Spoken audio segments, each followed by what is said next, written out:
And welcome back, ladies and gentlemen, to Loopin' Through Life. Normally in these kind of videos we do a coaster dive, but today's coaster dive is turning into a ride roast because this ride deserves some making fun of. Ladies and gentlemen, we are headed to Six Flags America for the GCI Woody known as Roar. That's right, the park's wooden roller coaster that makes you feel like you're being mauled by a lumberjack. Yeah, except the lumberyard's drunk, pissed off, and swinging 2x4s at your goddamn spine. I've had smoother sex in the back of a dumpster. It really makes you question whether your health insurance will cover spine-induced scoliosis or not. And let's be real. Roar doesn't roar, it just shakes, groans, and beats the shit out of you like it owes you money. Strap in, jackasses. It's time to roast this bitch. Let's talk about Roar. And no, not the Katy Perry song, because at least that had a budget, a catchy hook, and didn't leave you limping afterward. I'm talking about the wooden coaster at Six Flags America that's been shaking the bones out of unsuspecting riders since 1998. Roar is the kind of ride that makes you nostalgic for the moment before you decided to get on it. It's not quirky wooden coaster rough like Thunderbolt at Kennywood or Blue Streak in its later years. No, this is drunken Home Depot employee with a jackhammer. Rough. Every turn, every hill, every transition feels like the track is actively trying to eject you from existence. This isn't just a bad ride. This is a ride that feels like it was designed by someone who lost a bet. It's 2.5 minutes of whiplash, dental rearrangement, and spiritual regret. I've seen people step off Roar and immediately start Googling nearest chiropractor from the exit ramp. Hell, I once saw a guy ride it twice in a row. Pretty sure he's legally dead now. Okay, fine. Let's put on our professional hat for a second. Roar opened May 2nd, 1998, built by Great Coasters International, a company known for twister-style wooden coasters with relentless pacing and Millennium Flyer train. This was one of the first major additions after the park's Adventure World days, back when Six Flags still pretended to care about this place. The ride stretches 3,468 feet, stands 95 feet tall, and hits 50 miles per hour. It runs 2 Millennium Flyer trains, each with 12 cars seating 2 across. On paper, that sounds great. Smooth trains, compact footprint, non-stop action. In reality, it's like reading the nutritional label on a Twinkie. Sounds harmless until you actually put it in your body. Let's walk through it. You shuffle through a queue that's about as inspiring as the inside of a DMV. You board the train, pull down the lap bar, and think, this doesn't seem so bad. Famous last words. The chain lift drags you up, click by click, giving you a great view of a parking lot and some trees. Then you crest the drop, and immediately the train starts vibrating like a cheap motel bed someone put quarters into back in 1974. The first drop, fine. The first turn, not fine. The laterals slam you into the side of the train like it's trying to knock out your fillings. Then you hit a series of Airtime hills that technically lift you out of your seat. But it's not fun Airtime. It's my tailbone, just fused with the bench. Airtime. Midway through, the ride seems to find new ways to be unpleasant.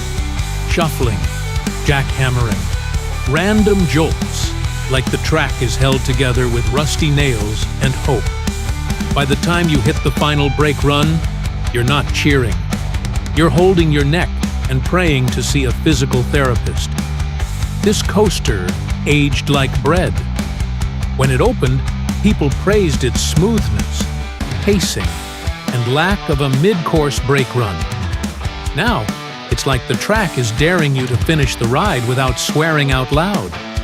You don't get off thinking, that was intense. You get off thinking, I might need surgery. It's become the ride you only go on if you're a credit counter or you lost a bet with your friends. I've seen couples break up in the exit ramp after an argument about whether to ride it again. Here's the part that really burns. Roar's twin out at Six Flags Discovery Kingdom in California? That one didn't get left to rot. Oh no. In 2016, Rocky Mountain Construction swooped in like a damn superhero and turned it into Joker. They ripped out the rough old wooden track, slapped on RMC's iBox steel track, and transformed it into a smooth, twisted, airtime-packed monster. Joker has a killer first drop, insane zero-G stalls, snappy inversions, and actual pacing that makes sense. It's the kind of ride people travel for, the kind you get off and immediately run back in line for. Now, imagine if they did that here. Roar has the bones for a great hybrid. That compact, twisted layout could be reprofiled into a chaotic mess of airtime hills, outward banked turns, and barrel rolls. You could have an RMC on the East Coast with a killer mix of inversions and ejector airtime in under 3,500 feet of track. It could be the headliner for a park that desperately needs one. Instead, Six Flags America looked at their Roar and said, "Hey, just let it keep beating people up until it shakes itself apart." No vision, no investment, no willingness to turn a wooden dud into a steel stud. It's frustrating because RMC conversions aren't just about making rides smoother. They breathe life into aging coasters. Roar could have gone from that wooden thing you avoid to holy crap, that's worth the trip. But nope. Corporate saw the price tag and decided they'd rather keep serving up spinal abuse for free. Now, every time I ride Joker in California, I can't help but think, this could have been you, Roar. But instead, you're still here, creaking, groaning, and giving people mild concussions. Let's be honest. Six Flags. America isn't exactly the golden child of the chain. When this park eventually closes, Roar isn't getting relocated. It's not getting RMC'd. It's getting bulldozed. The wood will be sold as vintage reclaimed lumber for a hipster coffee shop where they charge $8 for burnt toast. I can see the headlines now. Local landmark dismantled. Nobody cares. And the truth is, they won't. Roar is already a ghost of itself. When it's gone, most people won't even notice, except the chiropractors, who will sadly see a dip in business. Roar doesn't roar. It groans, it rattles, it beats the hell out of you until you're questioning why you even came to Six Flags America in the first place. It's a perfect metaphor for the park.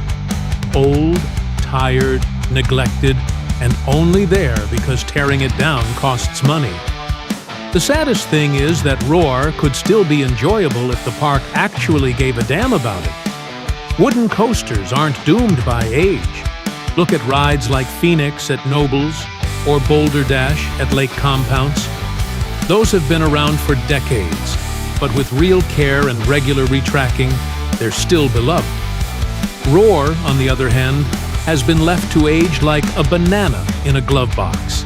And it's not like Six Flags America has a lineup so stacked they can afford to let rides rot. This place needs every bit of charm it can get, and instead, one of its biggest coasters is a cautionary tale. It's the ride you point at and say, yeah, maybe we just get funnel cake instead. By the time you limp off Roar, you're ready to call it a day. And not because you're satisfied, but because you physically can't handle anything else. That's gonna be a wrap on today's Ride Roast. Now it's back to the studio with Ryan and Ferris. Well, that's our Ride Roast on Roar, ladies and gentlemen. A roller coaster that should come with a chiropractor, a waiver, and a coupon for 2 new front teeth. Yeah, fuck this ride.